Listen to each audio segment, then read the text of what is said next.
क्या हुआ जब बाबा का सामना हुआ उस टाइगर, उस बाघ से। क्या आपको पता है साईं बाबा की महासमाधि के 7 दिन पहले एक बहुत विचित्र घटना हुई थी शिरडी में। विचित्र घटना ये थी, जंगल का एक बहुत खूंखार जानवर यानी कि बाघ, टाइगर द्वारका माई में आया था बाबा से मिलने। और सिर्फ ये साईं सचरित्र में नहीं, कई सारी बुक्स में भी ये स्टोरी के बारे में बताया गया है। क्या हुआ जब बाबा का सामना हुआ उस टाइगर, उस बाघ से।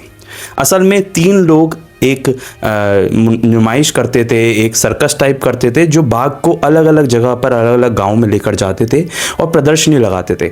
आजकल तो बाघ रखना या फिर सर्कस में रखना अलाउ नहीं है, लेकिन उस टाइम पर 1918 या उससे पहले ये अलाउ था, जब लोग जो हैं बाघ को लेकर कैद में रखते थे और अलग अलग जगह नुमाइश लगाते थे, जिससे कि वो उनकी कमाई हो पाए।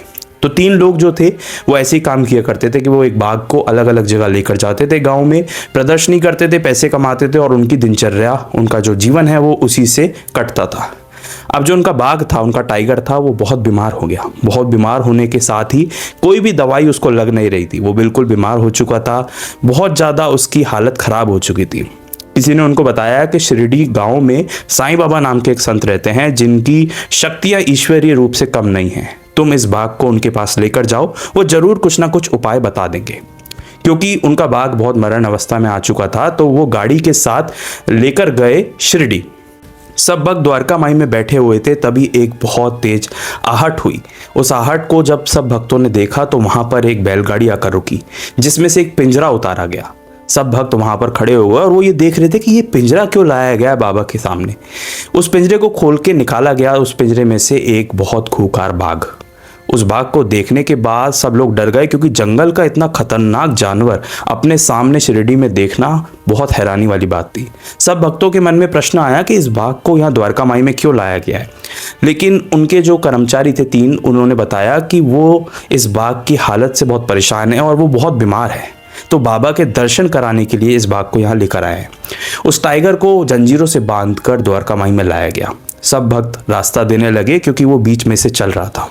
शुरू में जैसे ही उसने बाबा को देखा, बाबा सामने गादी पर बैठे हुए थे, वैसे ही उसकी जो आंखें हैं वो एकदम बड़ी हो गईं, जैसे उसने कोई अनोखी चीज देख ली हो। उस बाघ को जब बाबा के पास ले जाया जा रहा था तो वो पीछे हटने लगा। उसने सीढ़ियां चढ़ने से द्वारका माई की मना कर दिया। लेकिन कुछ ही पल में कुछ ऐसा हुआ जिसको देखकर वहां जो भक्त बैठे थे उनको अपनी आंखों पर यकीन नहीं हुआ ये कि वो जो बाघ है वो बाबा को देख के हल्का सा झुका और द्वारका माई की सीढ़ियां चढ़ गया। सीढ़ियां चढ़ने के बाद वो ठीक बाबा के सामने बैठा था। बाबा भी उसको देख रहे थे, बाबा से आंखों से आंखें नहीं मिला रहा था वो बाघ। और जो कर्मचारी उन्होंने बाबा को अपनी आप बीती सुनाई कि बाबा, हम इस बाघ को अलग अलग जगह लेकर जाते हैं, जिससे हमारे को कुछ पैसा मिलता है और हमारा जीवन कटता है। अब ये बहुत बीमार है, तो हम आपके पास लेकर आए आखिरी उम्मीद पर, इसका क्या हो सकता है। इतना उन्होंने कहा ही था कि बाघ ने बाबा को देखा और खड़े होके 2 बार 3 बार जो पूंछ है अपनी वो जमीन पर पटकी, और उसके बाद बाबा को झुकते हुए ऐसा लगा कि जैसे वो प्रणाम कर रहा है, और उसके बाद उसने वहीं पर दम तोड़ दिया, बाबा के चरणों पर गिर पड़ा। इतने में वो जो 3 व्यक्ति थे वो एकदम घबरा गए और वो पूछने लगे कि ये इसको क्या हो गया अचानक से, ये चलकर ऊपर आया और अचानक से गिर कैसे पड़ा। वो रोने लगे, चीखने लगे, क्योंकि उनका जो जीवन काटने का साधन था उसकी मृत्यु हो चुकी थी। बाबा बोलते हैं कि तुम घबराओ मत। बाबा ने कहा कि इस बाघ ने अपने प्राण त्याग दिए हैं और इसने अपना जीवन बहुत कष्ट में काटा, अब इसका दोबारा जन्म नहीं होगा, ये उस पार पहुंच चुका है। बाबा के इन वचनों को सुनने के बाद वो जो 3 व्यक्ति थे उनको थोड़ी सी दिलासा आई, क्योंकि उन्होंने सोचा वैसे भी ये जो बाघ है बहुत कष्ट में था, ना ये प्राण त्याग पा रहा था, ना ये ठीक हो पा रहा था, तो बाबा के यहाँ लाना इसकी किस्मत में लिखा होगा। और जैसे ही बाबा के चरणों में ये आया, इसने बिना संकोच, बिना कष्ट के झेलते हुए अपने प्राण त्याग दिए और इस शरीर से इसने मुक्ति पा ली। उनको थोड़ी सी सांत्वना आई बाबा के इन शब्दों को सुनकर कि ये बहुत कष्ट में था, अब इसका दोबारा जन्म नहीं होगा, ये उस पार पहुंच चुका है। ये सुनने के बाद उन व्यक्ति को थोड़ा सा दिलासा हुआ, क्योंकि वो इतने कष्ट में जी रहा था, ना वो अपने प्राण त्याग पा रहा था, ना वो ठीक हो पा रहा था। तो उसके बाद वो थोड़ा सा अपने आप को संभालते हैं। लेकिन ये घटना बहुत खास हो जाती है, क्योंकि इस घटना में जैसे ही उस बाघ ने बाबा के सामने आके प्राण त्यागे थे, ये घटना थी बाबा की महासमाधि से 7 दिन पहले 1918। 15 अक्टूबर 1918 को बाबा ने महासमाधि ली थी, और 15 अक्टूबर से 7 दिन पहले, एक हफ्ते पहले ये घटना हुई थी जब ये बाघ बाबा से मिलने आया था। अब आप बाघ की किस्मत देखिए, उसने जीवन भर बहुत कष्ट झेला, बहुत बीमारी झेली, और ठीक 7 दिन रह गए थे जब बाबा महासमाधि लेने वाले थे, उससे ठीक पहले वो मिलने आ गया। और शायद वो उन चंद भक्तों में शामिल हो गया जो बाबा की महासमाधि से जस्ट पहले बाबा से मिलने आए हैं।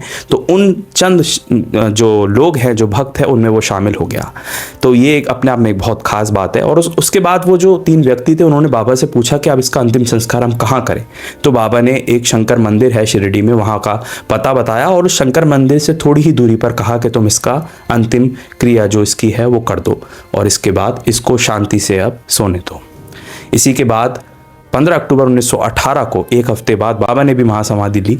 और ये एक बहुत खास इतिहास दर्ज हो जाता है बाबा की कहानियों, बाबा के इतिहास से जुड़ा हुआ, जिसमें एक बाघ बाबा से मिलने आया था। और साईं सच्चरित्र चैप्टर 31 में भी इस बात का जिक्र है। और जो बुक्स बाबा के समय लिखी गई या बाबा के भक्तों के इंटरव्यू की तरफ से लिखी गई, उनमें भी इस बाघ, इस टाइगर के बारे में जिक्र है। अगर आप बाबा से जुड़ी हुई ऐसी अनोखी कहानियां, ऐसे अनोखा अनुभव जानना चाहते हैं या असली हिस्ट्री जानना चाहते हैं, तो इस चैनल पर ऐसी ढेर सारी वीडियोस अपलोडेड है, जिनको जाकर आप देख सकते हैं। क्योंकि हर कहानी, हर हिस्ट्री, हर अनुभव भक्त का आपको कुछ ना कुछ सिखाकर जरूर जाएगा।